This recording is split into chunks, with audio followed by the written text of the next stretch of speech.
بسم الله الرحمن الرحيم.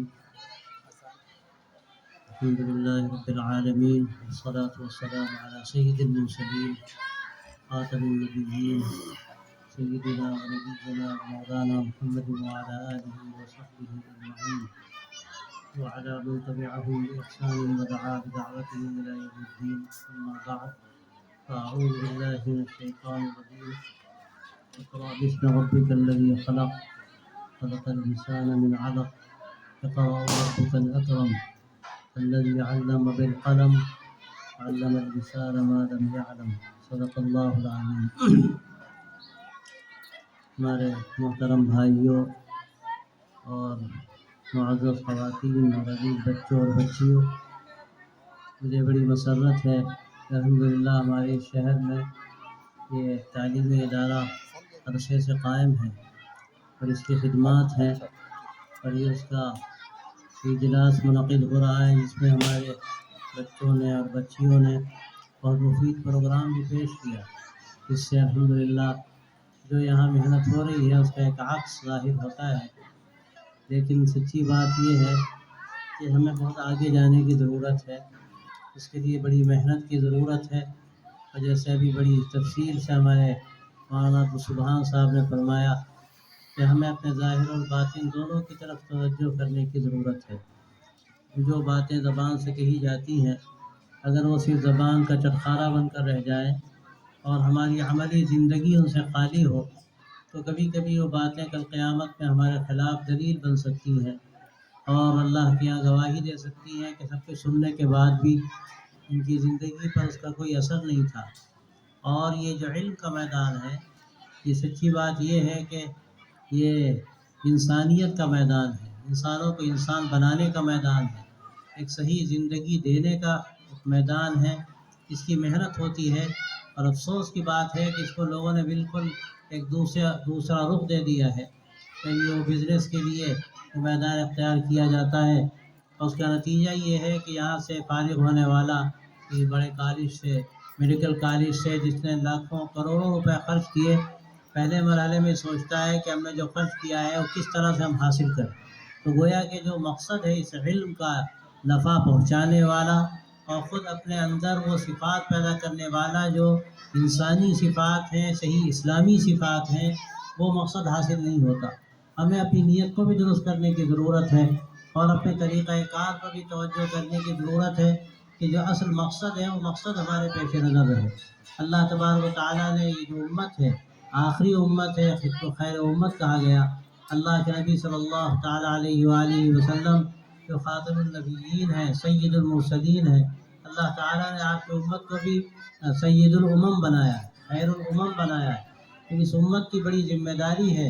اور سب سے پہلی وحی میں اللہ تبارک و تعالیٰ نے جو حضرت صلی اللہ علیہ وسلم کو خطاب فرمایا، اس میں جس کا ذکر ہے، جس چیز کا، وہ اقرا ہے. اقرا بسم ربک الذی خلق، پڑھیے اپنے پروردگار کے نام سے جس نے پیدا کیا. ابھی بہت تفصیل سے وہ بات آپ کے سامنے آئی ہے کہ یہ پڑھنا پڑھانا تو بڑی مبارک چیز ہے، اس سے آگے بہت آگے جاتا ہے. لیکن اگر خدا نخواستہ یہ اللہ کے نام سے مربوط نہ ہو، جو ہمیں شریعت کا نظام دیا گیا، اخلاق کا نظام دیا گیا، یہ اس کے سائے میں نہ ہو، تو یہ علم ہمیں کبھی کبھی تباہی کے راستے کی طرف لے جاتا ہے. وہ علم بجائے اس کے کہ ہم کو فائدہ پہنچائے، ہمیں صحیح انسان بنائے، وہ کبھی کبھی انسان کو جانور بنا دیتا ہے. اور وہ بس یہ فکر اپنے اندر پیدا کر لیتا ہے کہ کس طرح سے ہمیں دنیا جمع کرنی ہے، دنیا کے فوائد ہمیں حاصل کرنا ہے. حالانکہ علم کا مقصد یہ نہیں ہے. علم کا مقصد تو فائدہ پہنچانا ہے. علم کا مقصد سب سے بڑھ کر اپنے پیدا کرنے والے کو پہچاننا ہے. اللہ تبارک و تعالیٰ نے پہلی وحی میں علم کا بھی ذکر فرمایا اور عجیب بات ہے قلم کا بھی ذکر فرمایا. گویا کہ پڑھنا لکھنا دونوں باتیں ہیں.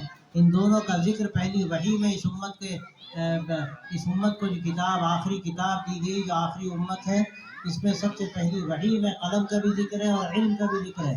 لیکن اس کے ساتھ ساتھ اس میں رب کا بھی ذکر ہے اور جوڑا گیا ہے اس کو کہ یہ علم جب اللہ کے نام کے ساتھ ہوگا، اللہ کے نام کے سائے میں ہوگا، اللہ کی دیے ہوئے نظام کے سائے میں ہوگا، اللہ کے نبی صلی اللہ علیہ وسلم کی لائی ہوئی شریعت کے سائے میں ہوگا، تو یہ علم وہ ہے جس سے دنیا بن جائے گی، دنیا جنت بن جائے گی.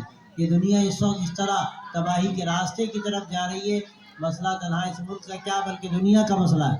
آپ پوری دنیا کے حالات اگر جانتے ہوں تو آپ کو اندازہ ہوگا کہ کس قدر آخری حد تک خود غرضی بڑھتی چلی جا رہی ہے، اور آج کوئی نہیں دیکھتا کہ فائدہ لوگوں کو کس میں ہوگا، لوگوں کو صحیح اخلاق کہاں سے حاصل ہوں گے، ایک نئی زندگی اور صحیح زندگی کہاں سے ملے گی۔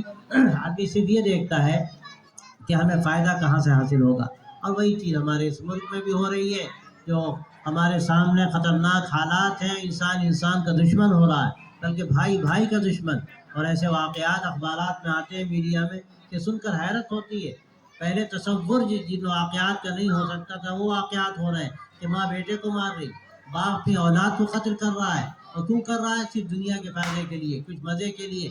یہ جو دنیا ایک تباہی کے راستے پر پڑ گئی ہے، وہ صرف اس لیے پڑ گئی ہے کہ اس نے علم کے میدان میں جو ترقی کہی جاتی ہے، ٹیکنالوجی کے میدان میں، وہ ترقی ظاہری طور پر کی ہے، لیکن اس کے ساتھ جو اس کا اندر کا اصل پہلو ہے اخلاق کا، وہ اس سے بالکل بے بہرا ہے، بالکل اس سے کوئی تعلق نہیں۔ اور اس کی مثال ایسی ہے کہ جیسے کسی بچے کو بندوق دے دی جائے اور وہ بندوق بنا لے اپنی عقل سے، لیکن بہرحال وہ بچہ ہے، وہ یہ نہیں جانتا کہ بندوق کا استعمال ہمیں کیسے کرنا ہے۔ ہو سکتا ہے اپنے باپ پر چلا دے، اپنی ماں پہ چلا دے، وہ چھوٹا بیچارہ نادان کچھ جانتا نہیں۔ یہی صورتحال اس وقت دنیا کی ہے، جو ٹیکنالوجی کے میدان میں آسمان پر ہے، لیکن اخلاق کی حیثیت سے اگر آپ دیکھیے تو لگتا ہے بالکل بچوں کے اخلاق ان کے پاس ہے، وہ جانتے ہی نہیں کچھ کہ صحیح کیا ہے اور غلط کیا ہے، اس علم کا ہم کو کیا استعمال کرنا چاہیے۔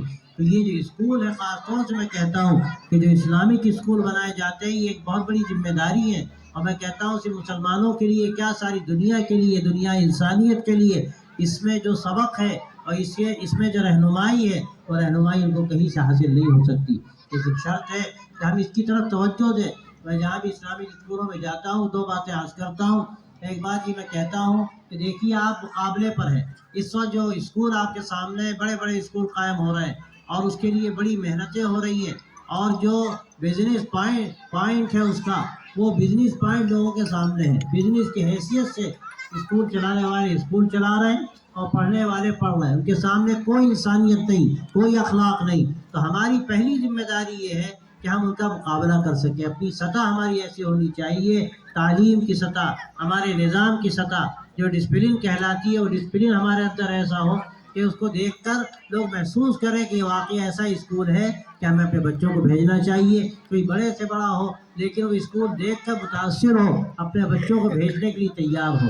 اور دوسری بات یہ کہ ہمارا اصل مقصد ہے کہ ان اسکولوں میں جو صحیح اسلامی نظام ہے، جو اخلاق ہے، انسانیت ہے، اس کی بھی تعلیم دی جائے، بچوں کو اس سے آراستہ کیا جائے۔ یہ دو باتیں اگر ہوں گی تو یہ ہمارا اصل امتیاز ہے جو باقی رہے گا۔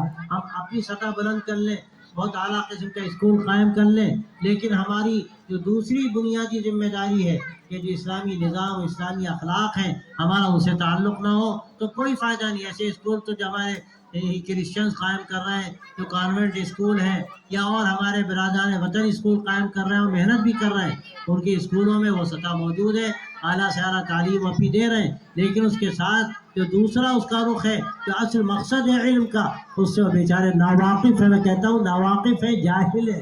اب یہ ہماری ذمہ داری تھی کہ ہم ان کو یہ میسج دیتے، یہ پیغام دیتے اپنے اسکولوں کے ذریعے سے کہ ہمارے یہاں ایک طرف علم کی جو سطح ہے وہ کتنی بلند ہے، انتظام ہمارا کیسا ہے، اور اس کے ساتھ ساتھ جو انسانیت کی سطح ہے، اخلاق کی سطح ہے، اسلام جس کی ہم کو تعلیم دیتا ہے، اس کے اعتبار سے بھی ہماری کیا سطح ہے، ہم کہاں کس مقام پر ہیں۔ یہ دونوں چیزیں انشاءاللہ اگر ہم اختیار کریں گے تو ہم نمونہ بنیں گے، اور اس سے شاید دنیا کو فائدہ ہو۔ آج واقعہ یہ ہے کہ دنیا منتظر ہے، دنیا پیاسی ہے ایسے نظام کی جہاں صحیح انسانیت پیش کی جائے، جہاں صحیح نظام زندگی پیش کیا جائے، جہاں صحیح اخلاق بتائے جائیں، اور یہ جو وسائل ہیں، یہ علم کے ذریعے سے اور ٹیکنالوجی کے ذریعے سے بہتر سے بہتر جو وسائل ہمارے سامنے آ رہے ہیں، ان کا صحیح استعمال کرنا ہم کو آ جائے۔